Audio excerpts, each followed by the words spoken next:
without further ado, let's start with our first panelist. So our first panelist is the founder for the Cat Whisperer Singapore.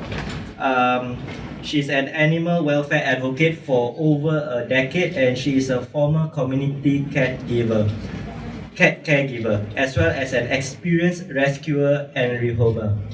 Please give a round of applause to Shelby. Good afternoon, everyone. Thank you for joining us today on Sunday, and especially on Father's Day as well. So my name is Shelby Doshi. I am a cat behavior consultant, and I was a previous community cat caregiver in the East, as well as a rehomer and rescuer. And I was also part of the board of Cat Welfare Society and Purely Adoptions. So today, I'm here to actually talk about protecting community cats. As everybody here is aware, there has been a rampant rise in the abuse of community cats. And I would say that this problem has actually always been there. It's just that certain ones make it to the media and cause a lot of public outrage, and a lot of them may actually go unnoticed or undetected. So today I would like to talk about a little bit about the abuse awareness and accountability.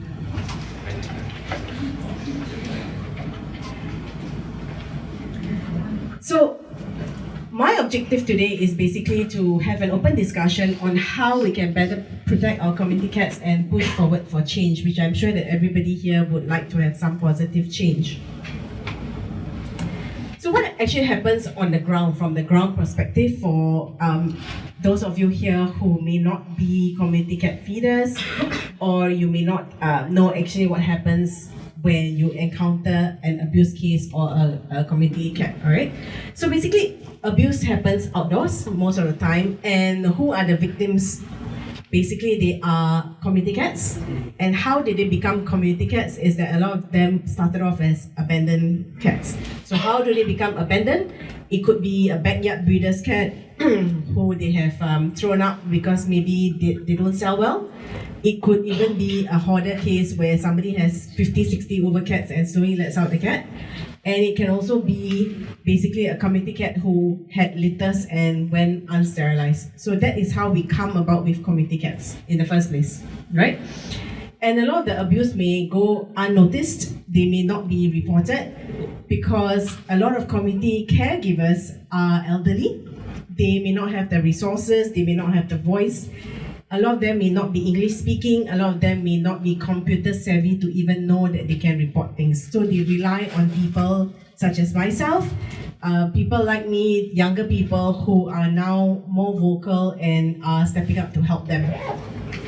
So community cats are, when we talk about abuse, they're actually not given much dignity in death. Certain cases. Why? Because you may have read that a lot of them are classified as traffic accidents.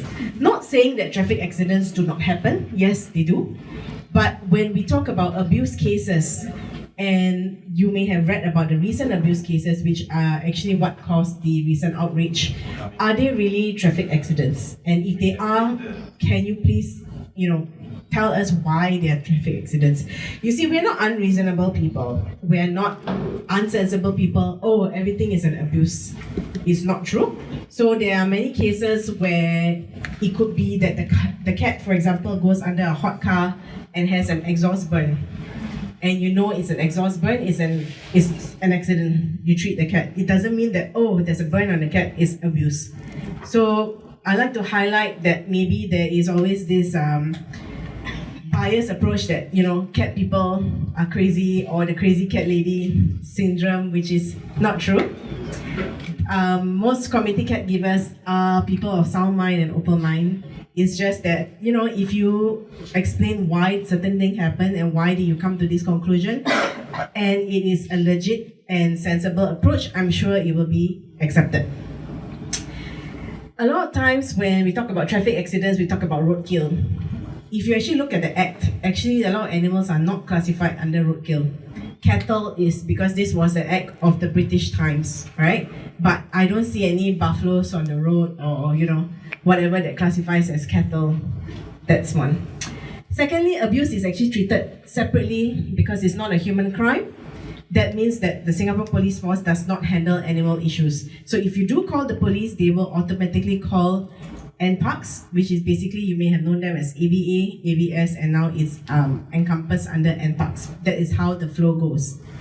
And the question is that, how do they distinguish between what is a traffic accident? So for example, if the cat was abused and then thrown on the road and it happens to meet its demise there, so then what does that mean? Was it an abused cat that happened to be on the road, or is truly a traffic accident? So I believe that the latest case, the caregivers were asking how come there were certain cuts that seemed to be of a knife wound, but it was dismissed as a traffic accident.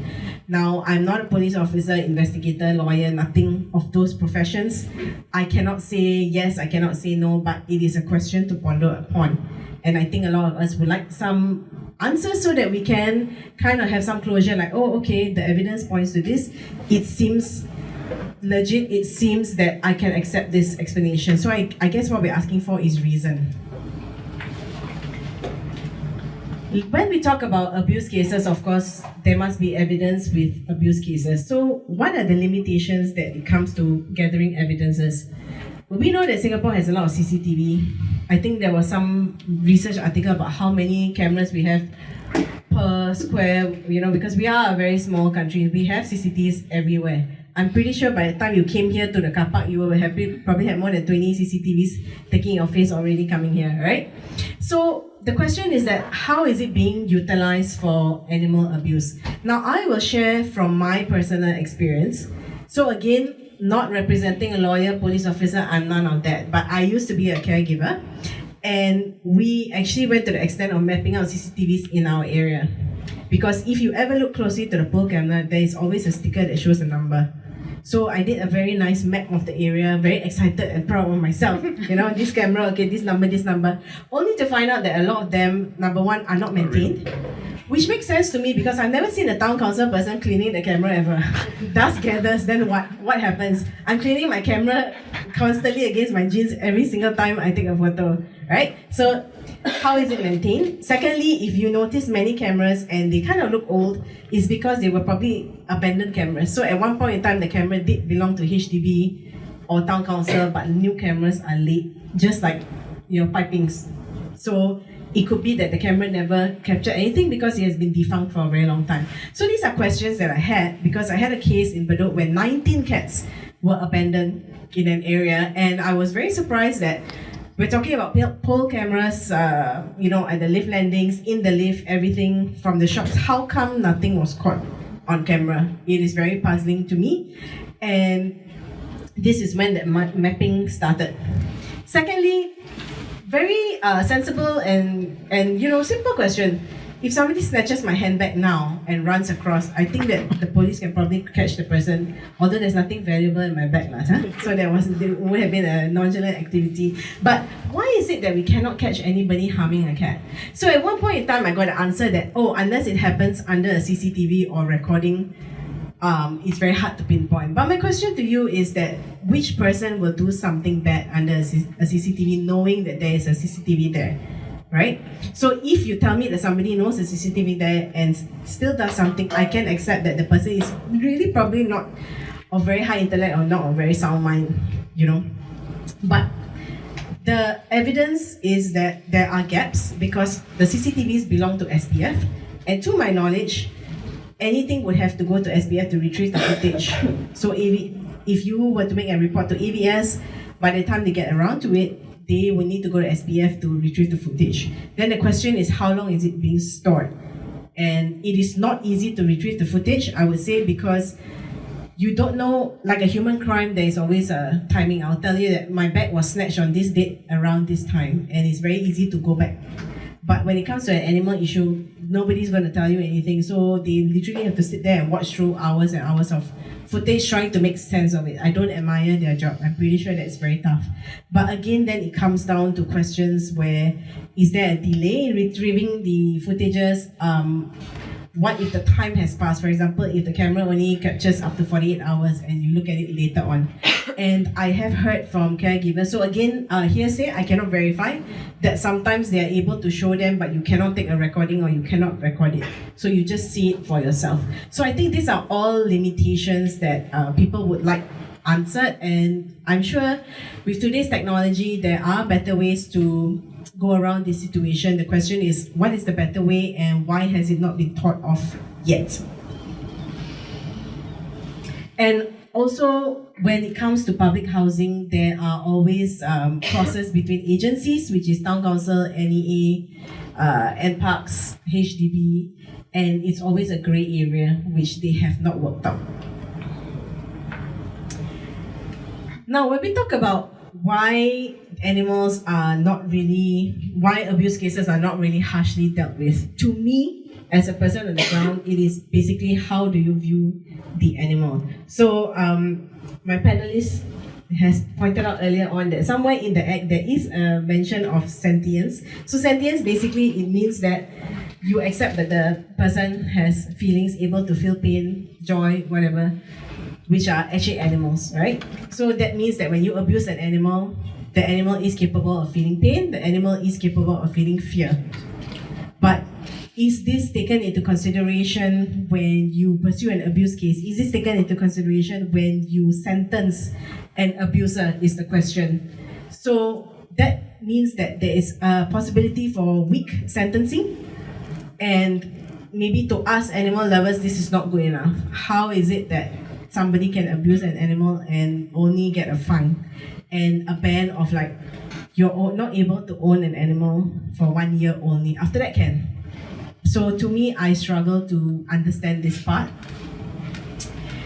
And also, when we talk about community feeders, community caregivers are basically your eyes and ears on the ground. The aunties, the uncles, who maybe you may have said, wow, this one a bit something wrong. They are the eyes and ears. They are the reason why the animals survive. And I will tell you that it is a very tough job to feed an animal twice a day, rain or shine, never go on a holiday, nothing. My feeder used to ask me for help once a year during Chinese New Year reunion dinner. That is the only time where everybody else helped her to feed, because that was the only day that she had no choice but to reunite with her family and have dinner. So it is a sacrifice that they make, and I truly admire that. That said, there is something called caregiver fatigue. If you have ever taken care of an elderly person, a sick person, you would have heard this term caregiver fatigue. It is also applicable when it comes to animals.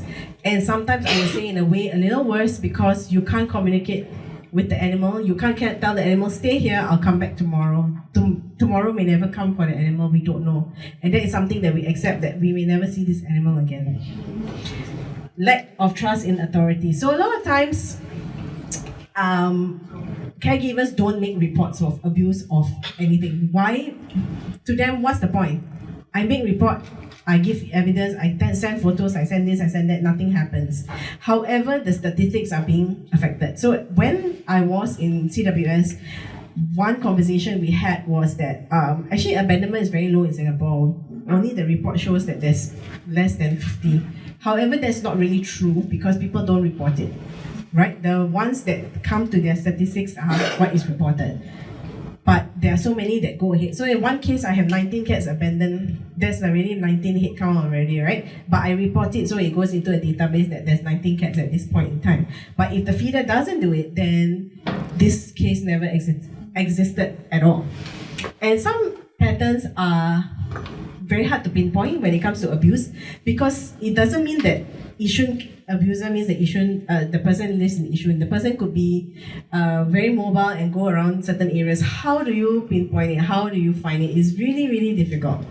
And again, we don't know how they conduct their investigations. We can't also be unfair and say, oh, you don't do anything. It could be that they do try their best, but it's very hard to pinpoint the person. So I'm being very objective here. But at the same time, bringing back to when I talk about CCTV cameras, whenever there's any crime in the estate, stealing cash card also, police tells you to look at your in-can camera. Steal cash card. But when it comes to animal abuse, let's say in a car park HDB, how many cars have in-can camera? Why do you not ask them to do it? Right? Why do you not appeal to them for that? what can people in the community do, right? One thing that you can do, firstly, I'm not advocating for you to be put on a cape and be a vigilante and take matters into your own hands, right? That's not really going to work out for you. But what you can do is you can be alert. You can help your feeders be eyes and ears on the ground. You can be their voice of reason. So a lot of times, feeders approach, if you have ever had a bad encounter with a feeder, when you try and approach a cat and the feeder goes, oh, don't touch the cat. It's not because the feeder's unfriendly. It's because of years of having to deal with people not being very kind to the animals. However, now there's something called gentle parenting, right? So we employ the same thing where if a child comes up to a cat and the feeder goes, no, don't touch. The way is now it's like, oh, okay, you know the cat is eating. Would you like it if somebody disturbs you when you're eating? And the child goes, no. No, you don't like the cat to disturb, let the cat eat lah. And then the cat child like, yeah, okay. You know, so there are ways around it. Education is always key. You just need to know how the message goes across. So observing patterns is very important. When I was on the ground, observing which resident interacts with which cat, which group of children interact with which cat. It's very important because they are not your enemies, they are actually your friends. So when they build a relationship with the animal, you can always tap on that because somehow they start caring about the animal. And when something happens to the animal, we'll be like, oh, you know, this animal, something happened, very poor thing, right? And then they will start feeling it. Because at the end of the day, we are humans. Humans can be very harsh and unkind, but there is also some form of humanity in humans. And this is what I always like to advocate for people to do. Build relationships, observe, and they are called community cats. That means that they need a community to help them. Work with responsible feeders, and your feeders actually know a lot of things about the cats. They know where the cats go during the day, they know where the cats go at night. They even know which residents are unkind towards the cats and which residents you need to watch out for, or which residents have a relationship. So feeders actually are basically like secretaries of the CEO. They are the gateway to a lot of information. Report incidents promptly to the authorities, and I know that a lot of people go, what's the point? There is always a point because every statistics matter. If everybody has the same mindset, there will never be any statistics at all. Report. It just takes 5 minutes out of your time to fill in a form. Keep your own records. I have folders all over my iCloud with locations and cats and all that because one day it will come out. So there have been times where the authorities told me, oh, there's no abandonment in this area. I'll be like, hold on, let me take out my records and then I'll show them everything. Right? Record keeping is very important. And of course, be cautious. Do not view everybody who comes to a cat as an enemy or trying to do something. So I'll share this part with you. There was this elderly man who used to go to one of our community cats, and he would actually use his phone to tap the cat. So from far, it looks like he's trying to be funny. But if you actually stood back and observed, the cat actually liked it. That was his way of communicating with the cat. He would actually sit down on the bench, the cat would come to him, and he would use his phone and tap the cat. And the cat was perfectly fine. Because if the cat thought that something was going to happen, it would have run away. So my advice is always don't jump to assumptions. Take a minute to observe what's going on. And of course, the thing that we all talk about is enforcement equals deterrence. Basically, we want to know your SOPs. What happens? What exactly happens from A to Z if you can explain it to us? Perhaps a lot of times they say that there is no manpower. So how about doing third-party enforcement? So NEA actually has a community volunteer program where they train people to actually be their eyes and ears on the ground. I think maybe that's something that the authorities can look at. And also work together with SPF to see how there can be a collaborative system to access CCTVs in a timely manner. And of course, what needs to be changed is that we need to understand the impact of abuse. So again, not lawyer, but there's something called victim impact statement. Basically, if you do something to me or my sister, I have the right to tell you how I've suffered from it. animals don't have a voice, but the caregivers have a voice. So why is it that their voice doesn't matter? Why is it the caregiver can say that I see this animal 10 years, I know this animal in and out, and one day this has happened to it? Because we don't put any humanity to this. The cat is just 1 out of 20 below the block. And I think that looking at it that way is very wrong. And abuse has to have consequences, and people need to be responsible for their actions.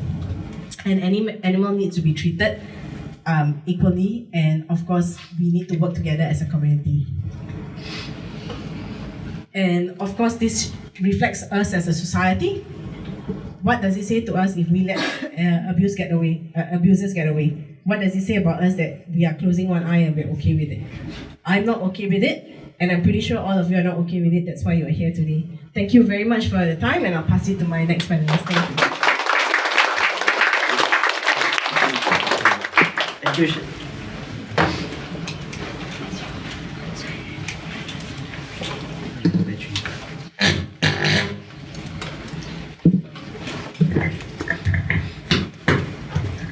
Thank you, Shelby, for that presentation. I think it's very insightful to really know what's on the ground before we start on the policy making. Our next speaker would be Dr. Jacob Rajesh. He is a senior consultant psychiatrist at Promises Healthcare Private Limited. He's a general adult psychiatrist and a forensic psychiatrist, and attends courts regularly as an expert witness. He has also done forensic reports for offenders who have committed animal cruelty, as well as supervised other members of his team who have done similar reports. Let's welcome Dr. Rajesh. Thank you. Thanks for the invite. Can I just have the slides, please?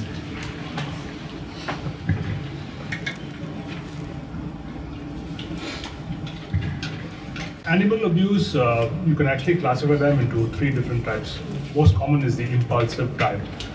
When they are unable to control their emotions, out of anger they may lash out. Then you may have the neglectful types, who may neglect to look after pets, which they have at home, or even other community cats. And the third would be a sadistic type, where they actually deliberately inflict cruelty. So we are actually worried about the third type more, because that can lead to more consequences. Now, if you look at the different profiles of people who abuse animals, there are different psychological reasons. The most common, I wouldn't say most common, one of the reasons would be retaliation. So here, if someone had a negative experience with a cat, then they may specifically target it. So in fact, I've seen cases where they say that the cat, he didn't have any friends in school, there was a history of bullying, being abused at home as well, and then when he tries to play with the cat sometimes doesn't respond, and then it hisses at him, or it kind of scratches him, and then that negative experience actually goes back to what he experienced in childhood and in school, and he puts it together and then he targets the animal. So it's more like a retaliation kind of experience. Sometimes it can also occur in the context of intimate partner violence. So the person may actually be very angry at the partner. So instead of taking out his anger at the partner, he actually causes hurt to the pet of the partner as a means of retaliation or showing anger in that case. So that would be one particular psychological kind of explanation. The second thing would be displaced emotions. So some people abuse animals to relieve negative feelings such as loneliness, frustration, or powerlessness. So they want to have control. So they don't have control in their own lives. So they have been abused, they have been controlled by people. So this is more like a negative way or a maladaptive way of trying to enforce control over basically a helpless animal. So that is what sometimes can happen. And such acts might be situational in nature and can reflect the difficult circumstances the individual is going through, as opposed to someone who has chronic patterns. So it could be episodes, it could be just one episode and then they are fine after that. So it could be situational. Then some people do it for mood enhancement. So again, people say, I felt bored, sensation seeking, peer pressure, more like showing off to their friends. So it could be sometimes even an outlet of that as well. And then we also find there's a lot of history of trauma as well. So especially for younger offenders, for children, adolescents, teenagers, most common theme is that there's a history of bullying, especially in school, broken families, parental abuse, parental brutality. So all that we do actually go into quite a bit of detail when we see offenders who actually committed physical violence or harm towards animals. So we go into the history of trauma because it's important to explain why it happened and also to look at therapy as well. So we need to look at trauma-focused therapy. So trauma is something we need to always keep in mind. So if a child has witnessed someone else touching an animal without consequence, they learn that it's okay to actually hurt another living thing. So it's more like copying behavior as well. So if they find that the parent has been abusing their pet at home, so the child learns that okay, it is okay to abuse an animal. So it could be kind of a learned behavior as well. So they get, and then watching all these kind of videos, right, violent videos, they get desensitized. So the more you watch, they start losing that kind of aversion to violence, and they get used to it. Just like pornography as well, right? People compulsively watch pornography over a period of time. They actually lose interest in it, but they continue to watch it. It becomes like a habit. So that also could be a kind of a triggering factor. Then from a psychiatric perspective, we always look out for psychopathy. Psychopathy is like an extreme form of antisocial personality disorder. So here is basically they have a personality which is very callous. They don't have any remorse. They have guilt. They have a history of conduct issues right from childhood. They play truant from school. They lack empathy. There may be history of like animal abuse, hurting animals, lying, deceitfulness, theft, all antisocial behaviors which start off quite early.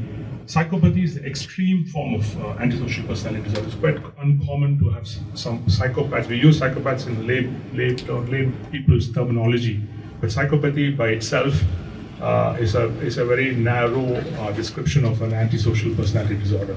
So serial killers generally are psychopaths because the brutality of their crimes. Usually, when we do the psychopathy checklists or assessment tools, they do fulfill those criteria. So, but it's a very narrow kind of a group. Conduct disorder, antisocial personality disorder is quite common. In fact, if you go to prisons, I used to work in Chinese prison for about 6-7 years. So, if you screen prisoners with personality assessment questionnaires, you would find 50 to 60% would have an antisocial personality disorder, or they may even have antisocial personality traits, because they've been indulging in crimes for a long time, and they do have other comorbid conditions like drug abuse. So antisocial personality disorders are overrepresented in prisons. Doesn't mean that in the community you're going to have 60% of antisocial personality disorder. It's not going to be the case because prisons is more like a bias sample. So that's one category we also look at when people actually abuse animals. Conduct disorder happens in childhood. So usually when the child grows up, if they have a conduct disorder, the chances of them becoming an antisocial personality disorder becomes higher. Yeah, so that's one risk factor we also look at. Now this is a real case. It's actually got reported in the press. So I'm not putting a name, but if you Google the Amokyo, I'm sure the name will come out. Even the picture is there as well. So this case was done by our team in Promises, and I was a supervisor for the psychologist who did the report as well. So he got a prison sentence for 14 months.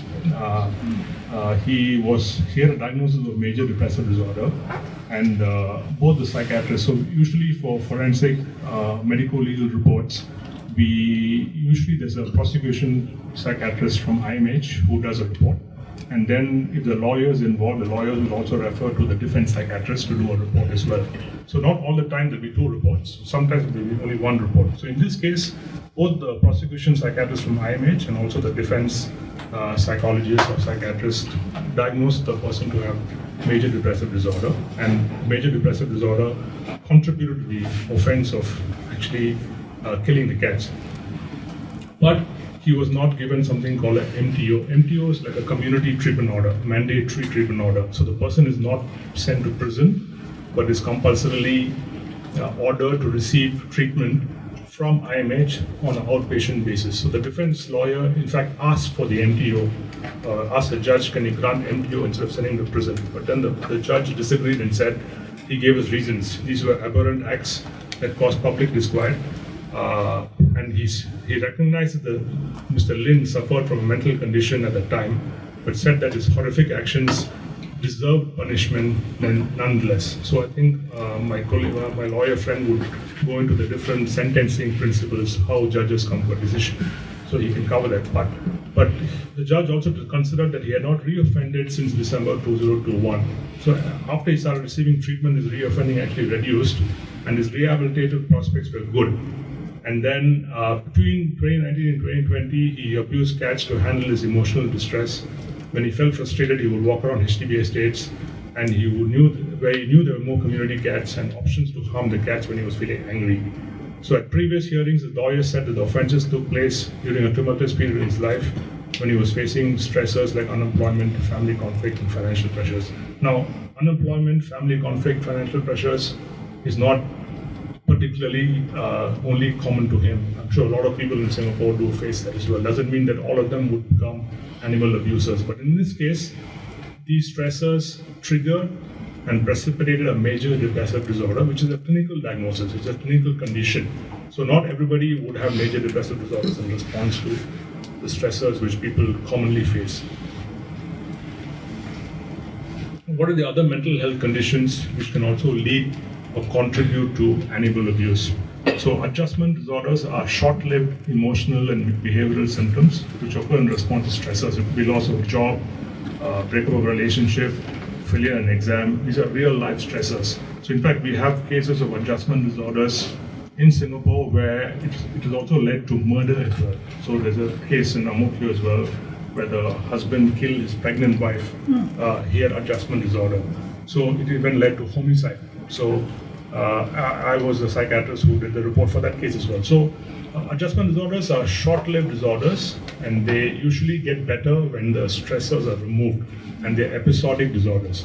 So you could have animal abuse occurring in the context of this condition, but the psychiatrist has to opine whether this particular disorder contributed to the offense. If there's no contributory link, then there's no chance of having a rehabilitative option.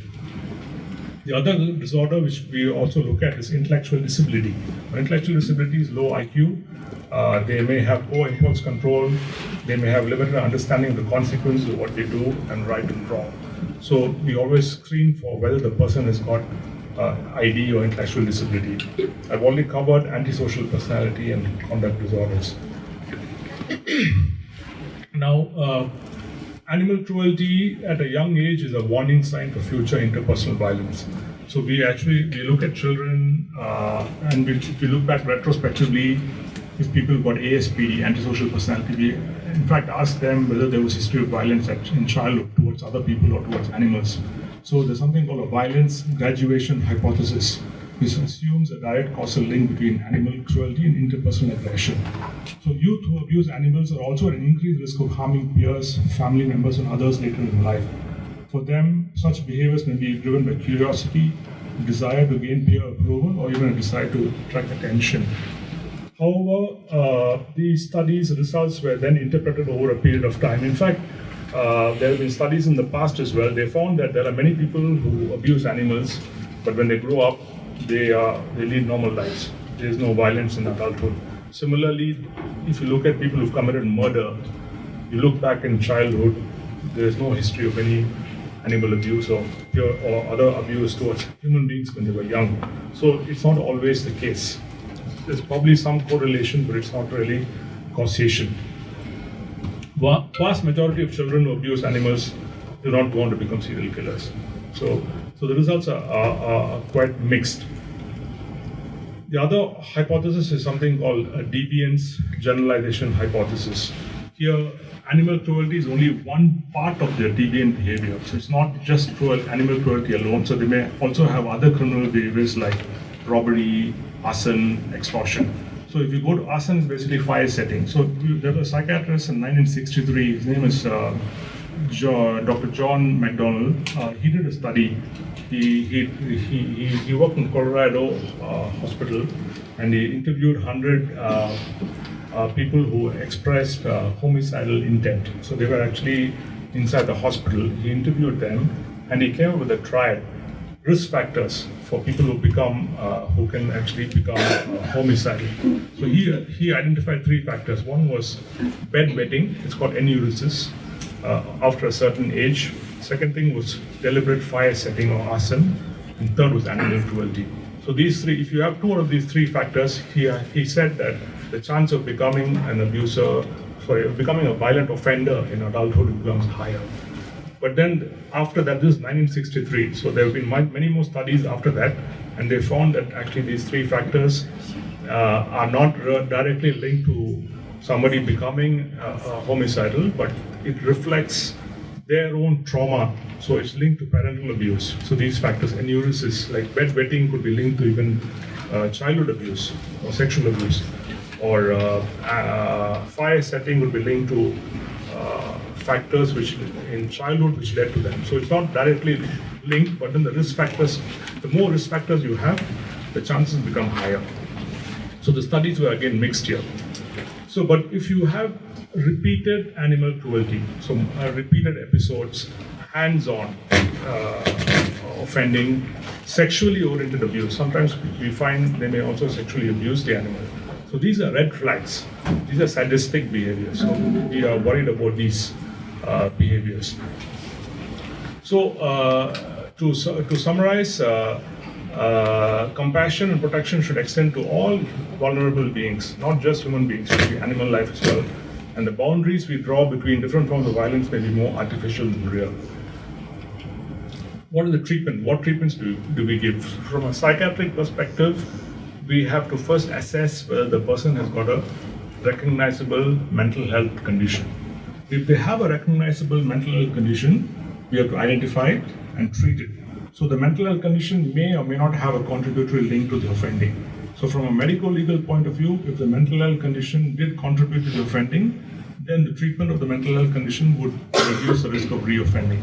But if there's no contributory link, then obviously the courts are going to sentence the person more harshly, because rehabilitation is not going to be a primary sentencing guideline there. What other therapies do we provide? We could provide psychological therapies, so improving empathy, compassion, interpersonal therapy. So these people may not really have friends, they may not really have any, they may be loners. So they have to learn strategies how to establish friendships and then develop new interests so that they're not getting bored, not looking for thrills, cheap thrills. We have to identify past trauma like bullying and abuse, work on that. Involve the family, especially for young offenders, because the family definitely plays a role, especially when the children are growing up. Anger management therapy, using a CBT approach, learning to manage emotions, challenging the internal belief system about what they think about animals themselves, and then looking from the abused animal's perspective. How does the animal feel? Animal feels the same pain as a human being, right? So it's called victim empathy. We have to focus on that. And then focusing on problem solving, managing emotions, restructuring attitudes about animals and violence, and accountability. You're accountable for your actions. So it's not that you kick an animal, you just get away. You are accountable for your actions. That message has to be passed on as well. So our third speaker is Melodee Tan. She's a multi-potential light and a founder of Hope for Animals, whose deep personal losses fueled her infectious passion to transform pet welfare and community through unwavering dedication. Melodee, please. Thank you. Thank you. Hi everyone, my name is Melodee and I'm here today to talk a little bit about who I am, what my story was, and how we actually created Hope for Animals and why it's actually important for Hope for Animals to be around. So, can I just give a quick check here? How many of us here are actually pet owners? Could I just have a raise of hands? Okay, so many of you are pet owners. A little bit more serious, how many of you have lost your pet before? So those who have lost your pet, this is something that might be quite heart-wrenching because of what I went through and the reason why Hope for Animals is what it is today. So, okay, so Hope for Animals was founded in 2012. when in 2011 I actually lost 3 of my dogs within the span of 6 months. Anybody who have lost a dog or a cat or your pet, you would have known how painful a loss is. My first dog passed away of cancer. My second and third dog passed away due to virus. Perhaps I should have known better if had I been more aware. My dogs would have been fully vaccinated every year. They wouldn't have contracted the disease. Maybe if I had known that my dog wouldn't have had womb cancer if I had sterilized her. So these are things that had I known when I was younger, possibly my dogs would have still been alive, and possibly Hope for Animals won't be where we are today. But because of their death and the grief I went through, I realized that I was alone. Although I did have a very supporting boyfriend at that point of time, but nobody else within my group had pets. So they didn't understand the loss of a pet, right? And had I had that information, maybe I wouldn't have gone through what I did. So, sorry. You just scroll, is it? Yep. Okay. So Hope for Animals was founded through their suffering and through a coping way for my grief to make sure that no other pet owners go through what I went through. So that every pet owner and potentially every future pet owners always have a community that they can go to for support. Our events are meant to educate, to bridge people to pets, pets to people, people to people, and to bond the community at every single estate that we have the events at. How we achieve this is through a few things. So one of the ways that we want to help the community is through our pet community events. Whether that it is done at a commercial space or a community club or residence network or anywhere else, our goals is the same. First is to work together with welfare groups, places that Shelby has shared, that she was from Cat Welfare Society. We work together with them to provide them a space to put their pets up for adoption, as well as to educate future pet owners about, hey, you know, when you adopt from us, there will be a community of people that you can ask for support. You won't be adopting your pet alone, you'll have all the support you need. We'll also work together with companies that are pet-related businesses. So whether they are doing cat food, supplements, leash, harness, clothes, whatsoever, we work together with them to not only come in to also sell their stuff, but to actually give pet owners a chance to realize that there's a lot more than what they know now. I have been in this industry for more than 12 years, and I can honestly tell you till today, I'm still learning as every event we play. I'm learning that there's different type of dietary that is better for our pets, there's different type of supplements, there's even the right kind of harness or the leashes that is better for your pets if you bring them out frequently.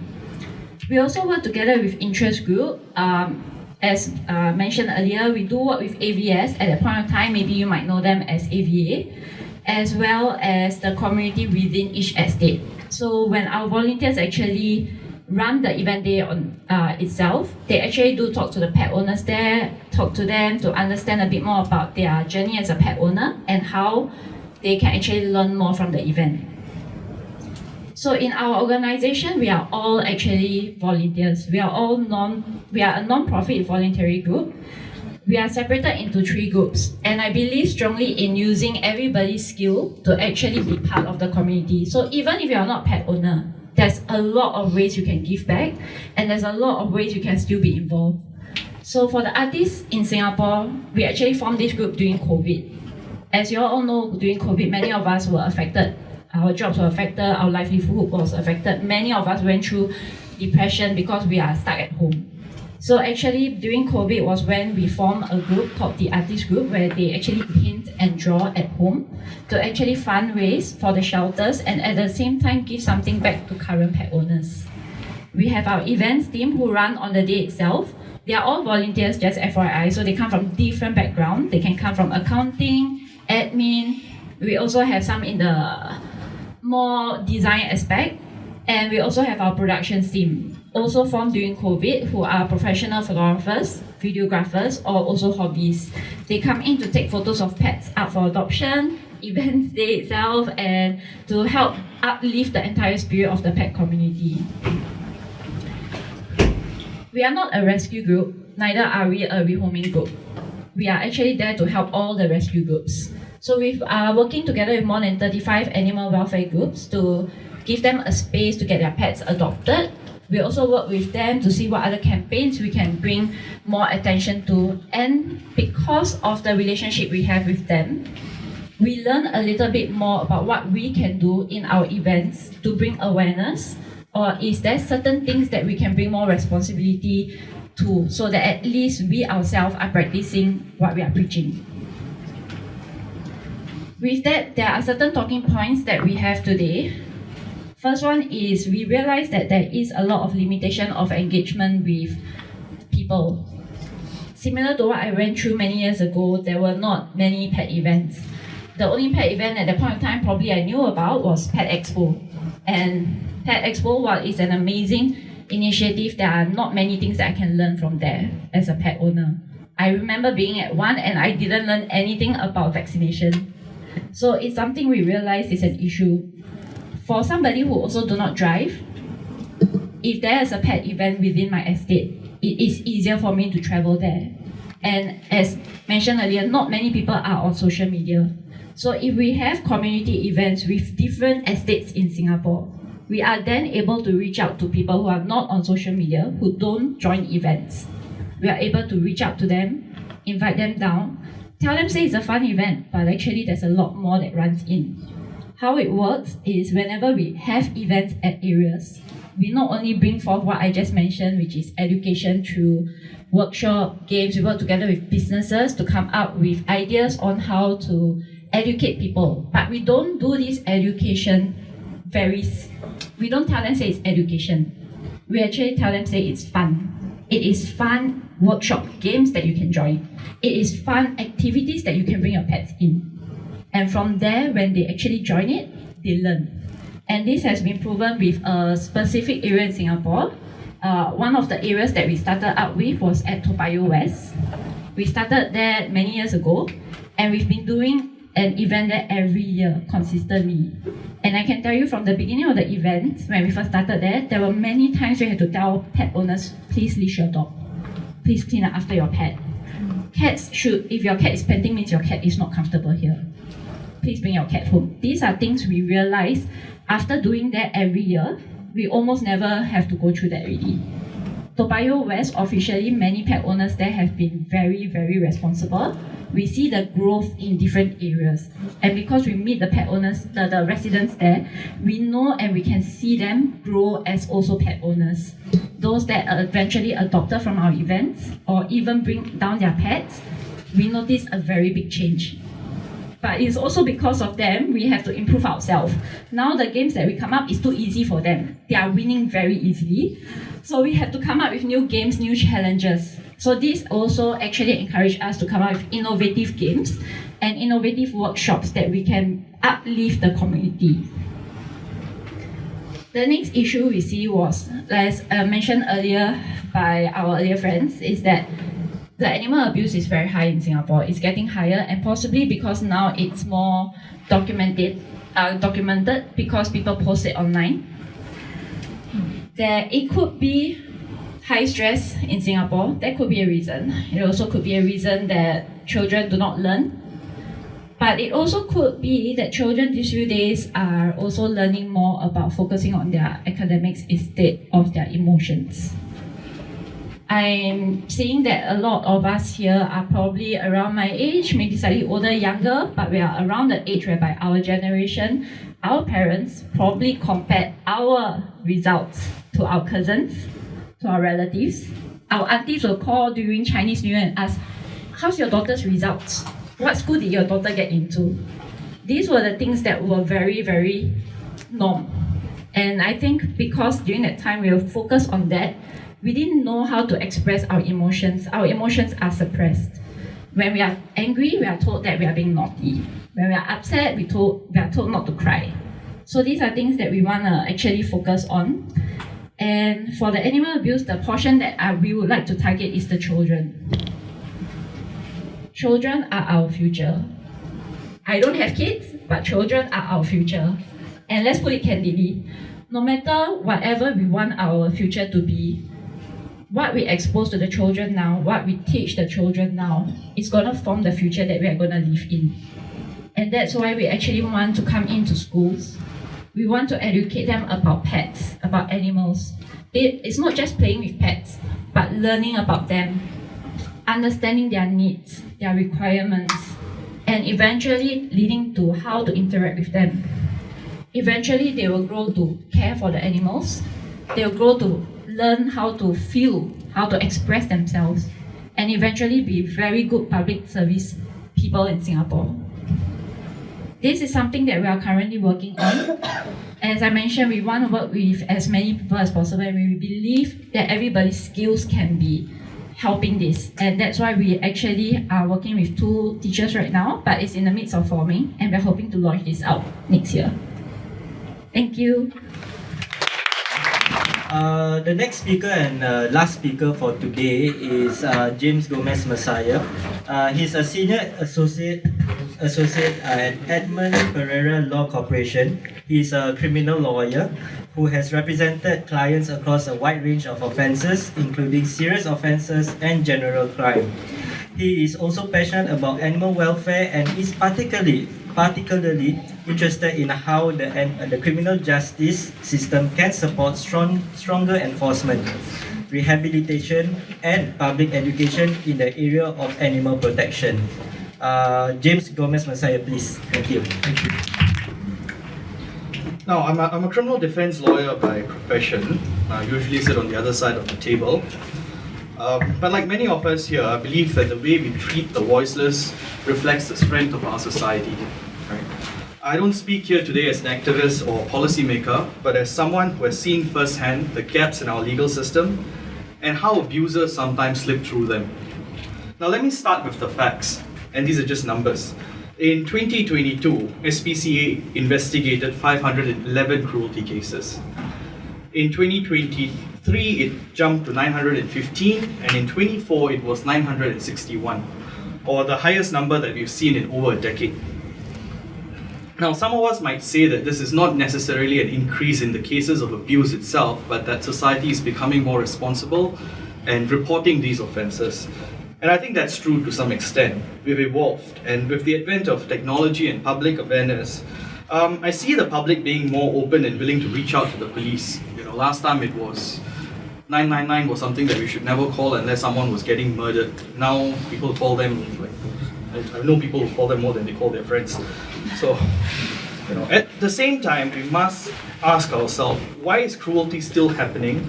And why, despite a harsher legal framework, is it getting worse? Let me start with this. Protection, sentencing, enforcement, and vulnerability of animals in Singapore's legal landscape. We're going to talk about penalties, not just whether they exist, but whether they actually protect. Now, the sentencing reform, I'm not sure if it's a symbol or, more than it is substance. In 2014, Parliament amended the Animals and Birds Act. The maximum jail term for animal abuse cases was raised from 12 months to 18 months, or what we see a 50% increase in tariff. Now, we've got to ask ourselves, is that enough? Let me give you some cross comparisons. If you were found selling illegal 4D tickets under the Remote Gambling Act, the maximum sentence that can be imposed is 5 years. If you were to evade MRT fares every day, the maximum sentence you face would be 3 years. You spray paint on a wall, you can face up to 3 years and killing. But if you were to cause the death of an animal, it's 18 months. Now, I must caution that the sentence periods that I have said are the maximum sentences that are allowed for each sort of offences, and more often than not, the courts do not unlock the higher end of the ranges. There are tiered systems, there are different ways to calibrate sentencing, but these are the maximum, and what that shows is a baseline of how much importance Parliament gives to certain classes of offences, right? So some may argue that the courts can still impose meaningful jail terms, and indeed in 2022 the harshest sentence that was given was 20 months jail for killing multiple cats. And such outcomes remain exceptional. In fact, I had a friend from an organization who spoke to me recently who was quite heartbroken about how a sentence of 14 months was given for a case of killing a cat. Right, so there's no sentencing guideline per se for cruelty offences. in the justice system, we do have tiered sentencing for Band 1 offences, Band 2 offences, Band 3 offences, for other sorts of offences. But when we get to animal cruelty cases, all we have is a maximum number to work with and past cases that may vary. So there's a tool that is more recently available to the government, that's the Sentencing Advisory Panel. Now this panel is made up of the prosecution, the police and the judiciary, and they have come up with guidelines on scam-related offences. They've also come up with plead guilty guidelines.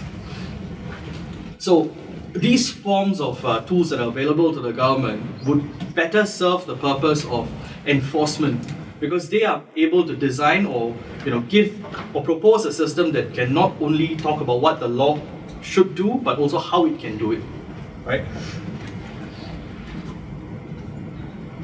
Cruelty is not a one-size-fits-all crime.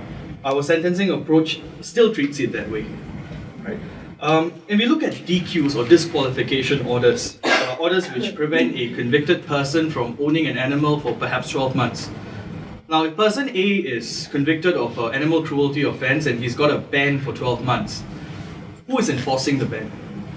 If person A comes from a family where they already have a cat, a dog, or a hamster, or an animal, does the animal get removed from the house? It does not.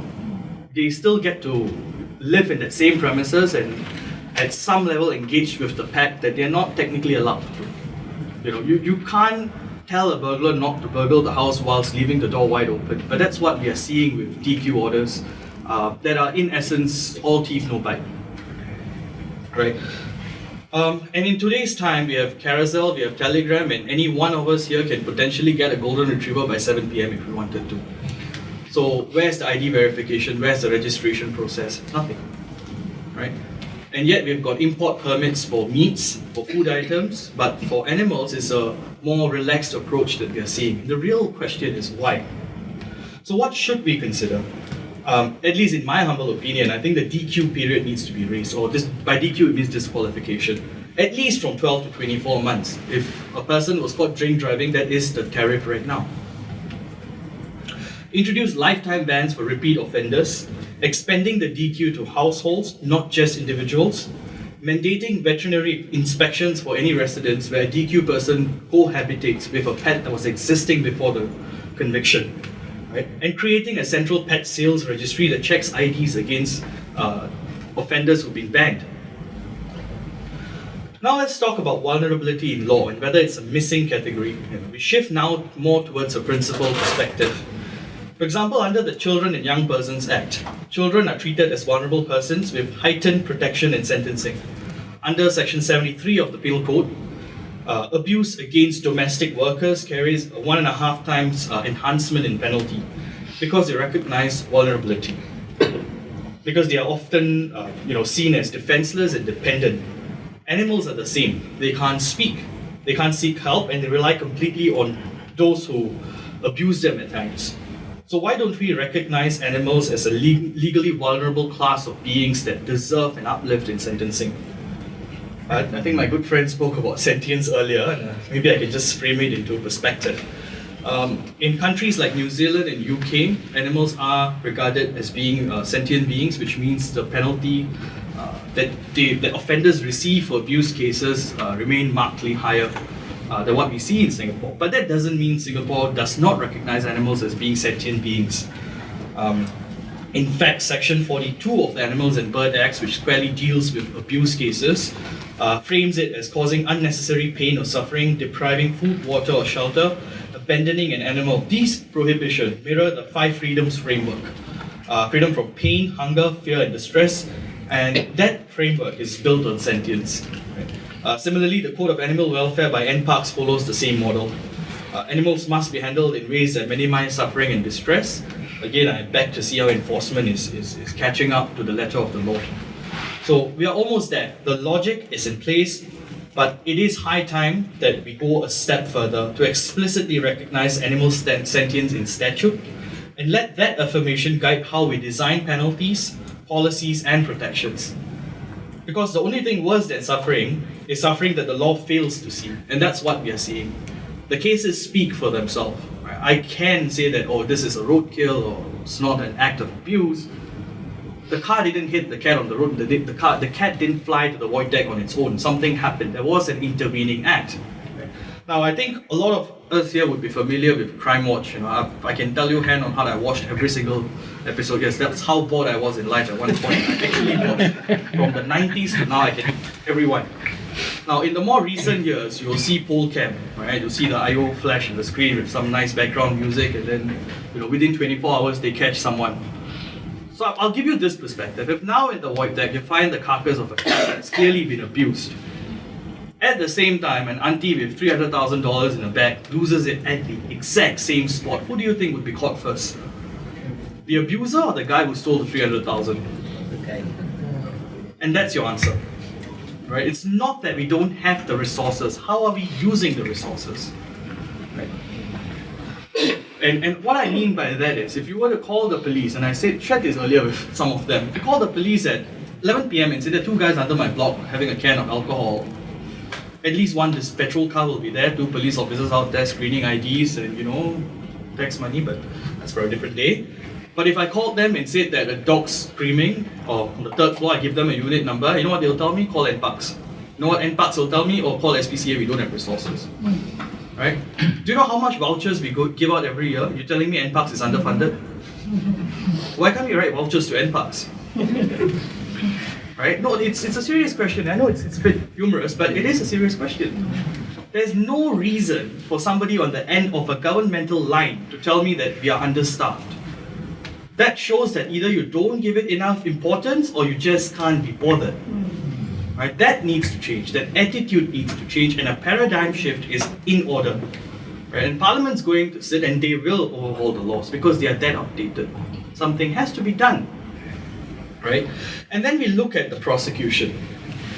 Most animal cruelty cases are prosecuted by NParks, what we call in a legalistic term agency prosecution, not particularly the Attorney General chambers themselves, which have better resources, but agency prosecution. You know, we don't leave workplace deaths for MOM prosecutors to handle. We don't leave cases of racial disharmony in HDB flats for HDB to prosecute. The AG takes over in these cases. So why not in animal abuse cases as well? As I said, a simple thing like connecting poll cam or making poll cam accessible to NParks can create a great amount of difference in the prosecutorial ability for animal abuse cases. Right? So there is a clear or glaring lapse or gap in enforcement and in how the policy is effected ultimately. And that needs to change. Right? And again, with regard to Section 42 of the Animals and Birds Act, it is an arrestable offence for the purposes of the same Act. And what I mean by that is, if someone's abusing an animal, the police are empowered to effect an arrest and investigate the matter. They have the powers to do so. So why refer it back to NParks? NParks don't carry warrant cards to go and arrest people. NParks should not be saying that I can't access the premises because they're saying that you're trespassing. Call the police. If I can dispatch units to look at guys who are suspicious under the blocks, so why not for these cases? Right? That needs to be addressed. So what do we actually do at this point? Joint investigation protocols. Animal cruelty cases involving violence or death must be jointly handled by NParks and SPF. Now that's resource allocation. You don't need anything new. You just make it accessible, interagency cooperation. That's all. And NParks should have on-demand access to poll cam footage. To answer I think you brought up poll cam. The recording lasts for 28 days, right? So that's ample time for matters to be investigated.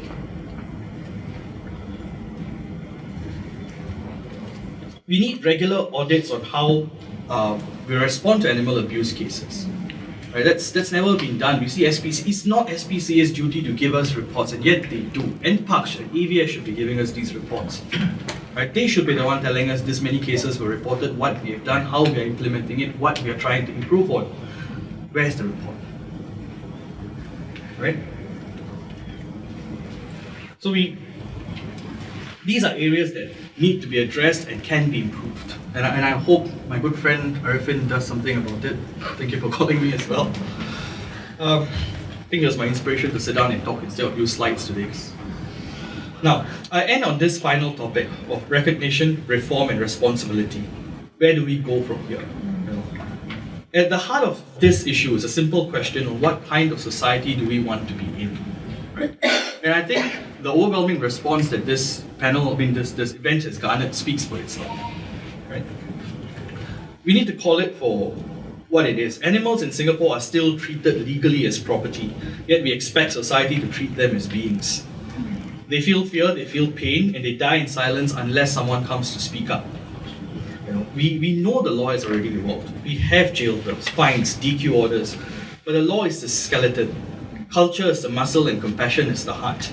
And right now, the heart is there, but the system is lagging. Right? There are enforcement gaps that need to be filled. In New Zealand, in UK, the law has taken the next step. Right? They've explicitly recognized animal sentience, built up the enforcement capability, sentencing and education frameworks around that.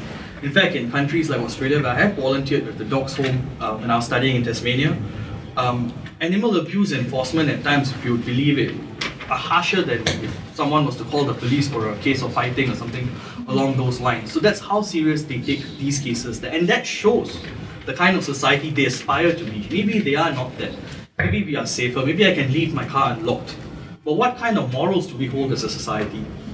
Right? And that's where this Animals and Birds Act or the amendments or the proposed changes speak more than just that. Right? It speaks to the class of people we ought to be. So no law exists in a vacuum, and it stands on the shoulders of what we believe in as a people.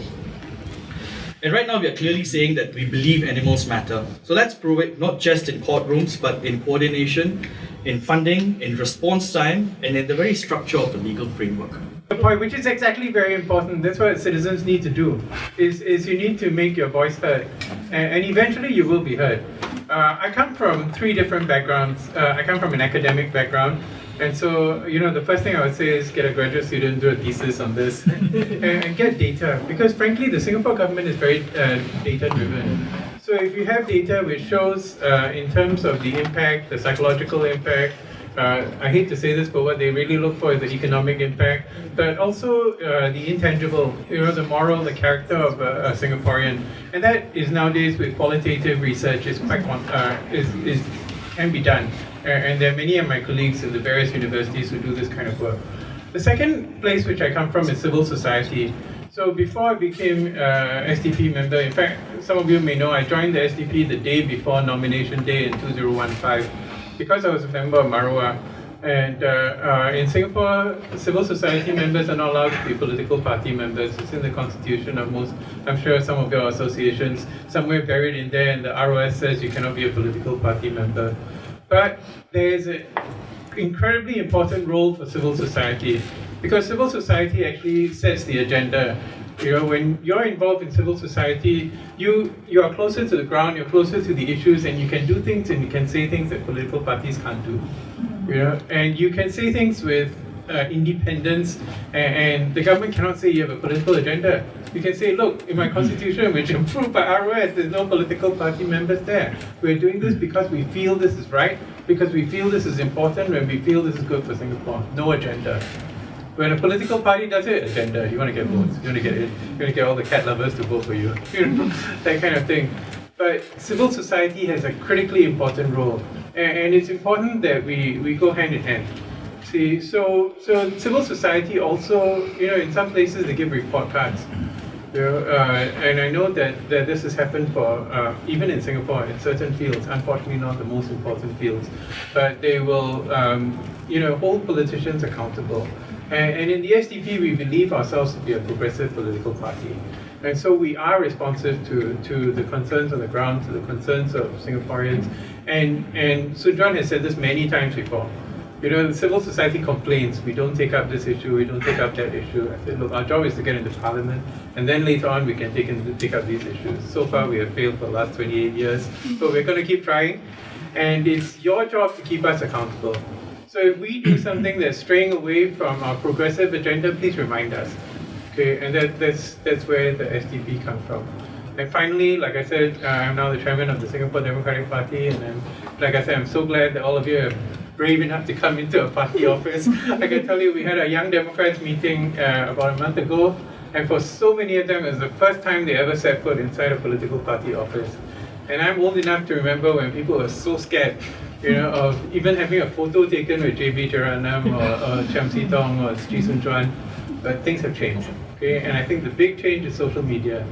And you ask what we can do. I think what has to happen is, like I said, as an academic, I'd like to see a couple of theses here and there. But I think civil society can document. Every one of you with social media, in a way, has as much power as the Straits Times or Channel News Asia, without the $850 million or however much they're given. It's just amazing how much. I mean, Jeremy can tell you that, Mr. Reddit.